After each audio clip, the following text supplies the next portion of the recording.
supply chainers, wherever you are in the world. This is Sarah Barnes-Humphrey with you today. Are you ready? Let's talk supply chain.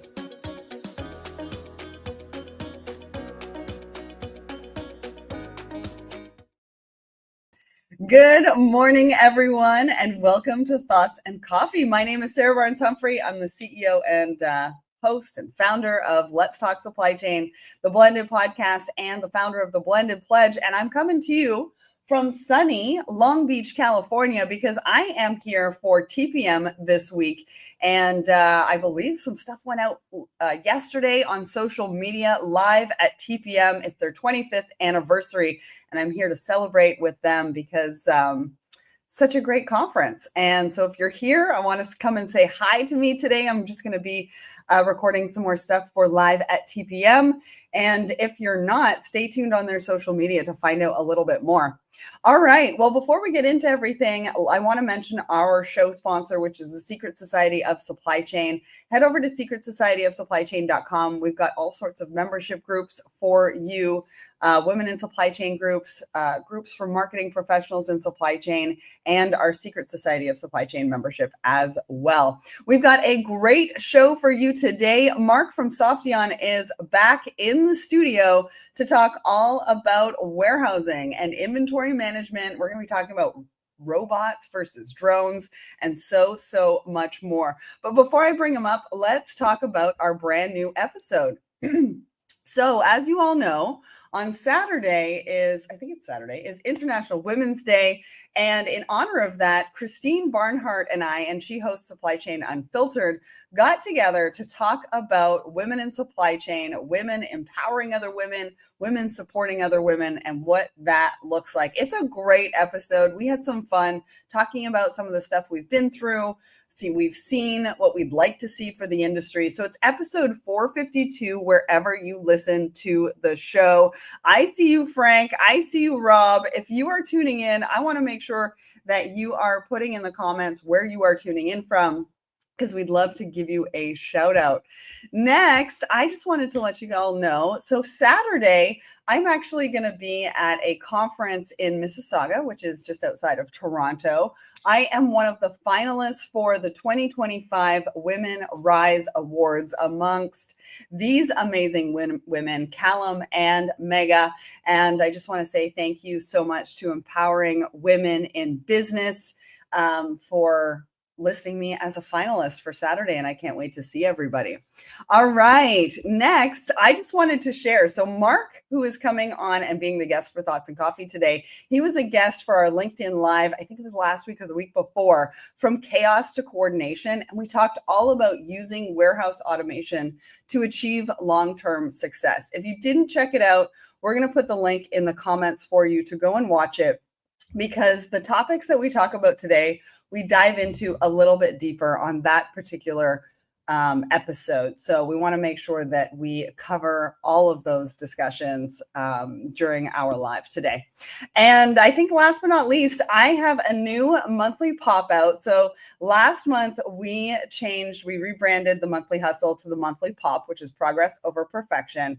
And I put out an article this month about my secret battle, why I nearly quit advocacy. Everybody knows I've been in advocacy for quite a while with our Women in Supply Chain, now with Blended, around inclusion, diverse voices, et cetera, et cetera. So go and read that. I get a little bit vulnerable in this one, but I wanted to share some of the struggles and challenges that I faced in the last year.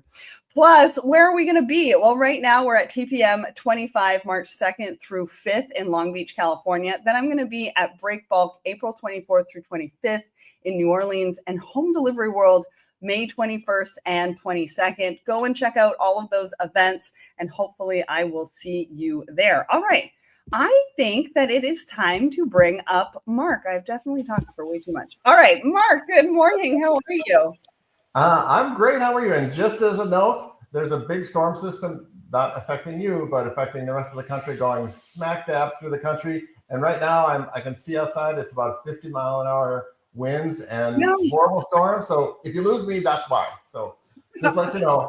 If I lose you, we don't have a show. Nobody wants to. Well, I'm just, I'm knock on wood. So.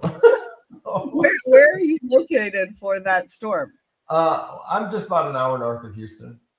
Oh, okay. So it's happening over Texas way. All right. Yeah, Well, it's exactly. good for anybody who's at TPM who may need to go home today or tomorrow to know that. Well, we're crossing our fingers and hopefully that we can get through this. I mean, it is the fastest 30 minutes in supply chain. So hopefully that storm won't even know what hit it. All right. So for anybody who didn't watch the LinkedIn Live, don't know who you are, tell everybody who you are and what you do. Sure, I'm the CTO of Softeon. I've been in the space for since call it 1988. You can tell by my luxurious gray hair. I've been around. I've been in the business doing implementations, running development teams, and back here with Softeon after being on my own for about the last 25 years doing implementations in about 16, 17 different countries. Awesome. Awesome. Well, I'm excited to have you back here. That LinkedIn Live that we did, so popular. We had such great feedback on it. And you really gave so many amazing insights. I think I had a bunch of people reach out to me and say that they walked away with actionable insights and things that they could actually take back to their teams and work on and put into place and all of that. So just want to give you kudos to that because that was really popular and everybody loved it. All right, so let's get to our poll of the week. So we ask everybody a question every single Wednesday morning.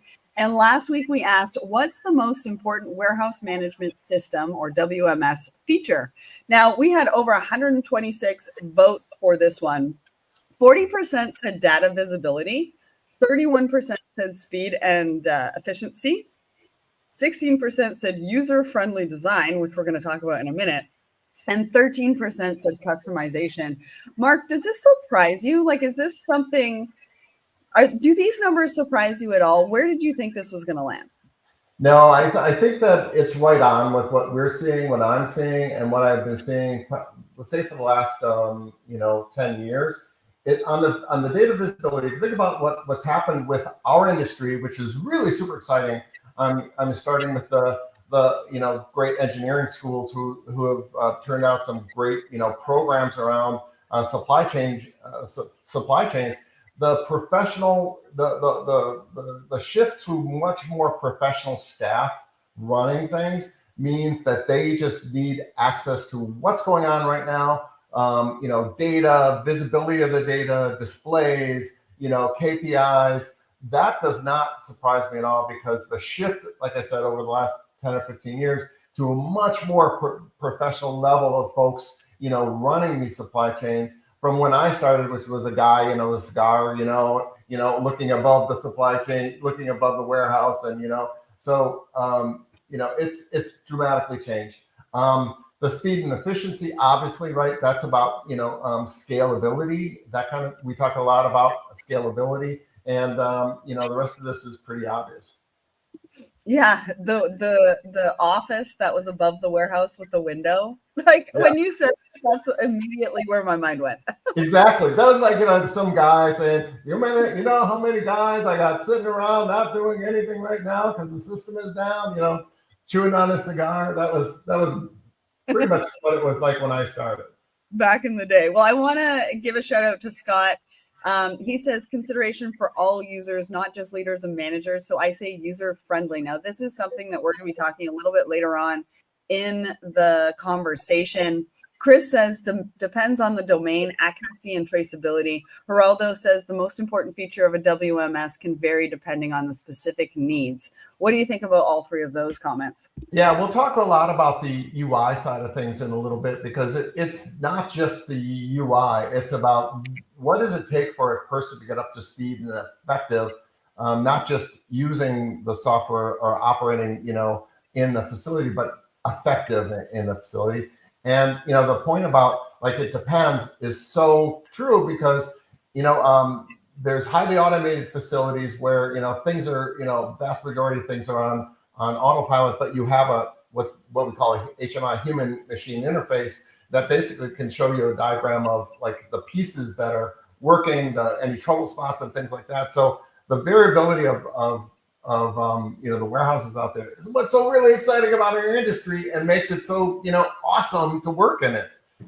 It's so true. Now, I want to remind everybody who's listening and watching, make sure to put any comments in the comments on LinkedIn so we can get to those and answer any of your questions as well. Plus, if you're liking the conversation, use a fire emoji. We want to hear from you, and let us know where you're tuning in from as well. All right, now before we get to our first article, I usually ask our guests to give a little bit of a market update. So, what are you seeing in the industry? What are your clients talking to you about? What are some of the biggest questions they have? What's top of mind for them? Yeah, it continues to revolve around labor, and that has been, I think we talked about this last time.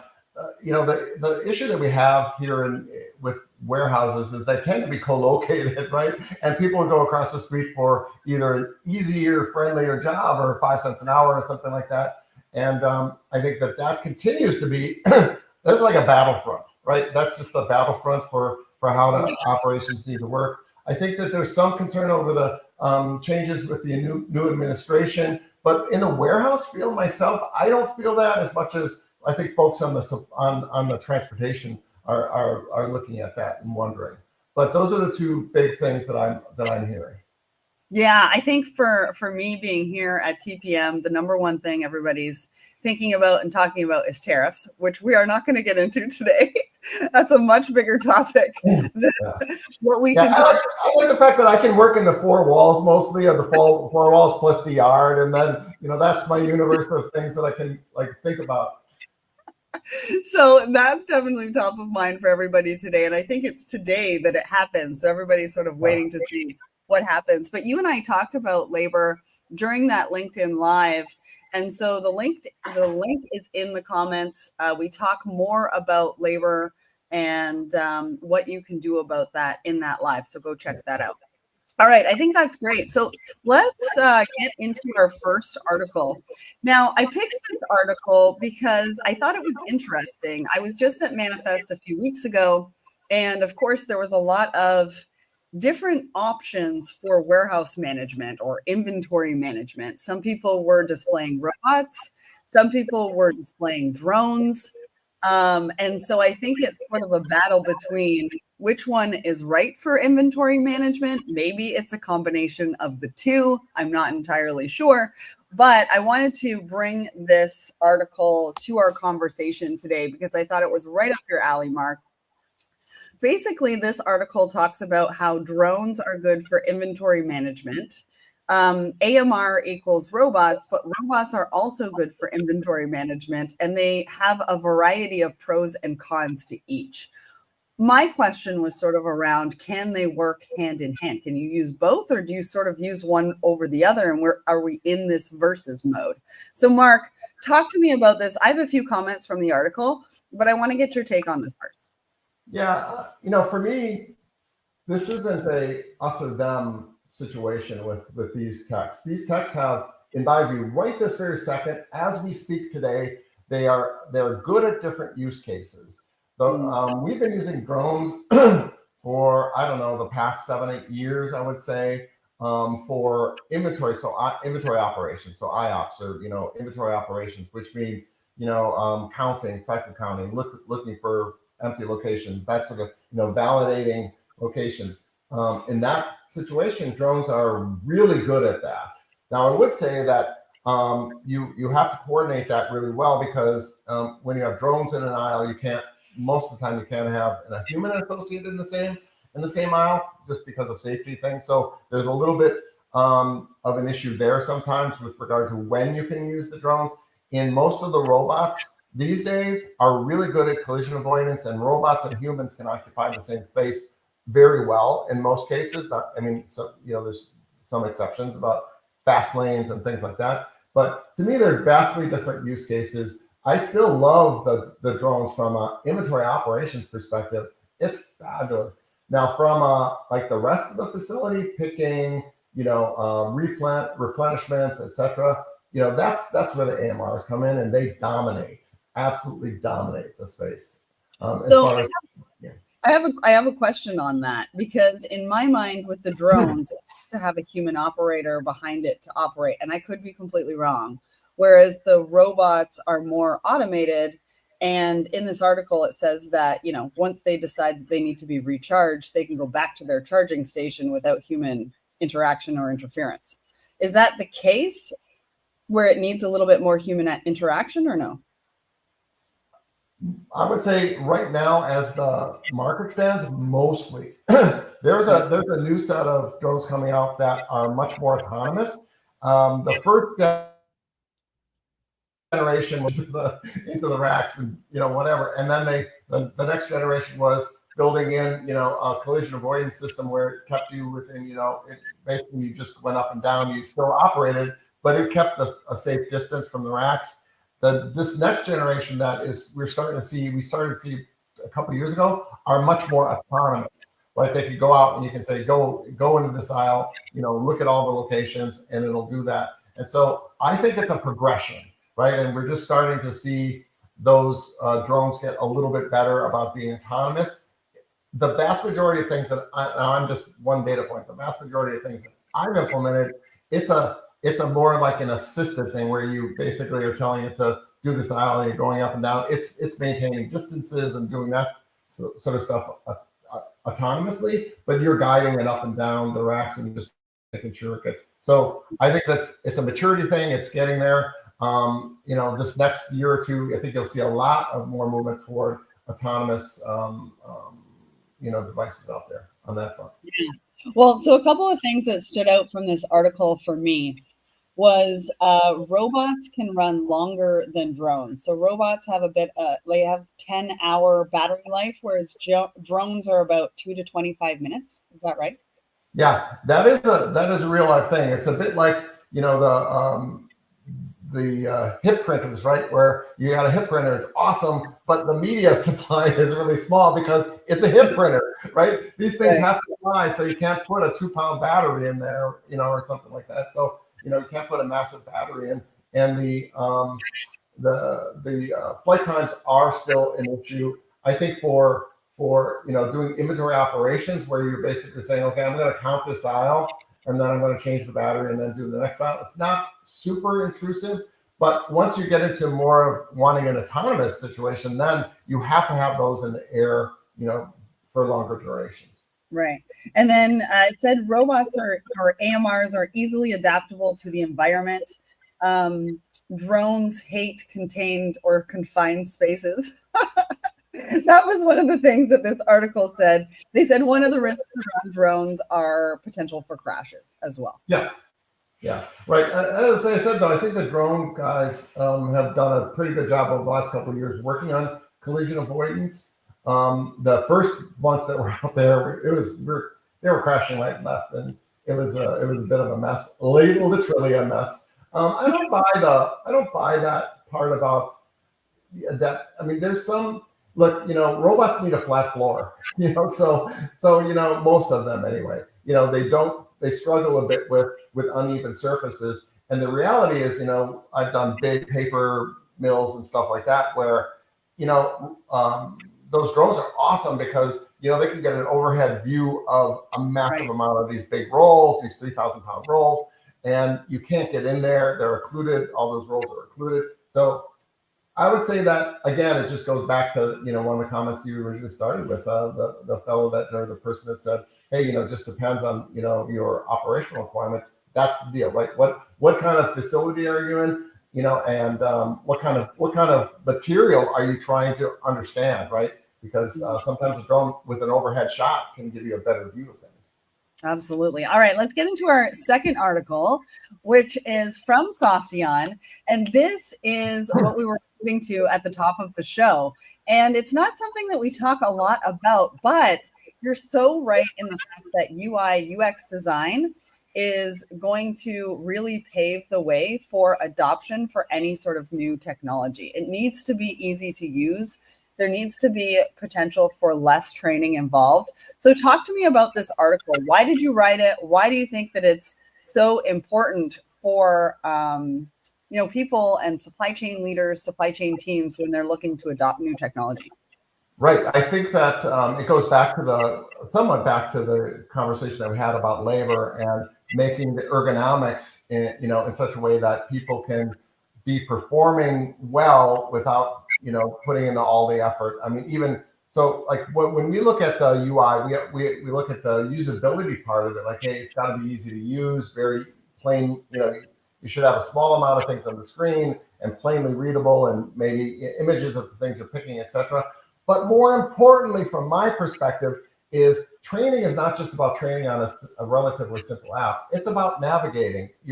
Someone new, and you got a 100,000 square foot facility where they're navigating around, putting hints like you're changing an aisle now, right? Or you're moving 3 bays, right? Those kinds of things. Instead of just having to code a location to say, okay, what does this mean? Oh, and that takes, I don't know, somebody who's really good at it, a couple seconds to encode that. If we change the way we present the information on the screen, we can attend to the fact that people want to be productive. Everybody wants to be a winner. People want to be productive faster, right? And sometimes that goes to pay for performance, etc. But always it goes to people feeling successful in what they're doing. Yeah, absolutely. And I think, the new generation that's coming into the industry, technology needs to be intuitive. They need to be able to play around with it and be able to navigate to where they want to go without asking too many questions or having to go to too many people to find out how to do it. Because that's just frustrated them, and they're not going to want to use that technology. Yeah, exactly. Go ahead. No, you go ahead. I was going to say, and the other part of that is just make sure that you're right. People are now used to using apps. It's got to feel like an easy to use app, but it's got to be tuned to the way the operation needs that person to behave. So, like I said, making sure that we're helping them navigate, making sure that they understand clearly that they should be moving now. There's things like that will help them, be productive faster, but also just kind of understand what the expectation is for the work. Yeah. And I think people want to have fun with it. Exactly. Right? If it's intuitive and they can really dance around and figure out where they're going on their own, it makes them feel accomplished and like they understand the technology and they have fun, trying things out and seeing what fits and what works and what doesn't and where they want to go and where they don't want to go. Yeah, exactly. And we always say, it's human nature. People want to be successful. They want to be part of a successful team. And by giving them tools like this, you get them into the mode of being part of that success faster. Yeah. Well, I have a question here about our last article, and I want to get to it before we go to our third article. So Nicholas says, is there any concern about investing in AMR hardware that is oftentimes tied to 3 to 5 year ROI when the pace of advancing technology and battery efficiency could obsolete the AMR before the ROI matures? Can you answer that for us? I think it's a great question. I think it is a great question. I would say that I typically see ROI if, in a lot of the cases, the ROI is shorter than that. It's closer to the 3 than the 5 year, but still, it's a really good question. Here's the thing that I would encourage people to do. I would encourage people to consider commercial options with the vendors around robots as a service. So if you think about robots as a service, you are paying some capital costs from the perspective of putting in charging stations, right? But the robots themselves, right? They are basically, robot employees almost on a monthly basis. And so you can switch them out. You can, as new things come along, you might be able to switch the new ones in. I would consider, if you have a serious concern with that, and it is really a good question because it's the same question people who have aging EV cars are having is, what do I do with this thing? When the battery goes, it's most of the value, right? So it's a similar concern is what happens, when this, is now fully depreciated, but there's newer tech. Again, I love that model of robots as a service. It really, really gives you flexibility. Yeah, you got to work with a partner that's continuously innovating and that you can work with, like you said, to switch out with that advancing technology. Yeah. All right, such a great question. Thank you, Nicholas. Now we're going to get to our last article. Now this is from a couple of years ago. You'll notice that this is from 2018, but I thought it was such a good article around what you want to know that makes a good warehouse manager. I get asked all the time about upskilling, and I think we talk about upskilling around technology, which is which is needed in a lot of roles today. But I think also we need to talk about upskilling to management, right? What does a good warehouse manager look like? What are the questions that they're asking? What are they talking to their teams about? What are the skills that they need? So I thought this was quite fitting since we're talking about WMS, we're talking about inventory optimization, and it's just a really fun article. So I want to bring you into the conversation, Mark. You probably work with a lot of warehouse managers. What did you think about this article? How does it tie into now the technology being brought into warehouses? Yeah, I think it's a great article. Actually, I did read it. Actually, I think read it when it first came out, and then I read it again, over the last couple of days as you sent this to me. I think it's good. I think the one thing that I would say that, from my perspective, that I see is the ability to think creatively, right? So, it's easy to say, hey, I can drive KPIs, I can communicate with what is required, which, and that be a good communicator is obviously maybe the biggest thing about that, understanding the KPIs that you're asking our folks to deliver on and doing that. But I think people thinking creatively about how to solve problems, even like little things. I was out at a site once, and the warehouse manager gave different areas to different groups to sort of maintain from a housekeeping and just orderly perspective. And you would see these handmade signs. Don't even think about leaving something here. Sign, sign the West Wing, admin group, or whoever was in charge of this. And I had another book that says, do not even think about leaving a box hanging over, on the edge. Or don't think about leaving trash in my area. Sign this team.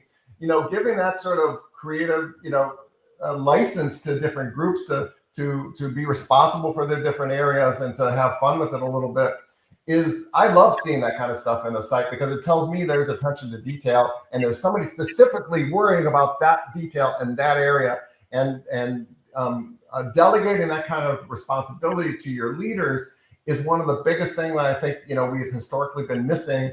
And that kind of creative approach to, hey, take care of your areas and do it in a fun way. And it makes people really feel responsible, but also like it feels a little dangerous walking in that area. If you're like, I'm definitely not going to leave a box hanging out. So. They need signs that say we're watching you, right? Yeah, now exactly. They're all over the warehouse, and they get to do some arts and crafts as a team, right? Because they got to create those things.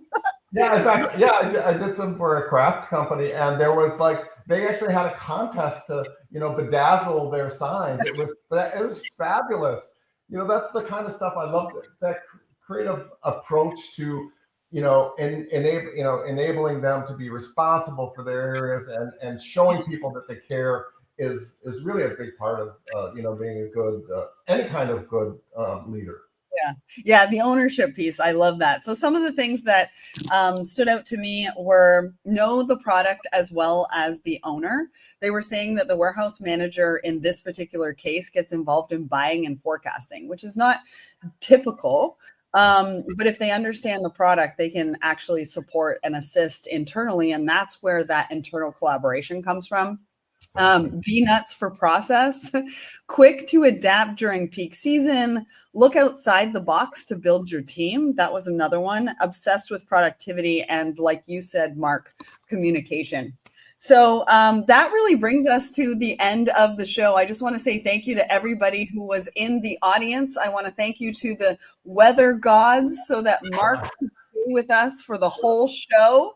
I know we got some really great insights and had some really great questions. So thank you all for joining us. Mark, thank you for joining me today, and I'll see everybody next week.